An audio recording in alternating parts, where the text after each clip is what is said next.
Subscribe کریں ہمارے channel کو اور بیل آئیکن کو کلک کریں تاکہ ہماری ہر نئی آنے والی ویڈیوز آپ تک بآسانی پہنچ سکے۔ بسم اللہ الرحمن الرحیم۔ ہماری مصیبت کا اللہ کو کتنا احساس ہے۔ رسول اللہ صلی اللہ علیہ وآلہ وسلم نے فرمایا، مسلمان کو جو تھکاوٹ، تکلیف، دکھ یا پریشانی پہنچتی، حتیٰ کہ جو کانٹا بھی چبھتا ہے تو اللہ اس کے بدلے میں اس کے گناہ مٹا دیتا ہے۔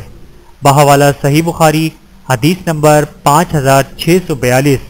اللہ تعالی ہم سب کو حدیث مبارکہ پر عمل کرنے کی توفیق عطا فرمائے، آمین ثم آمین۔ ویڈیو دیکھنے کا بہت شکریہ۔ مزید ویڈیوز دیکھنے کے لیے ہمارے چینل کو سبسکرائب کریں۔ اگر ویڈیو پسند آئے تو لائک کریں۔ اچھی بات کو دوسروں تک پہنچانا صدقہ جاریہ ہے۔ جزاکم اللہ خیرا کثیرا۔ اپنا اور اپنے پیاروں کا بہت زیادہ خیال رکھیے گا اور مجھے دعاؤں میں یاد رکھیے گا۔ Take care. اللہ حافظ۔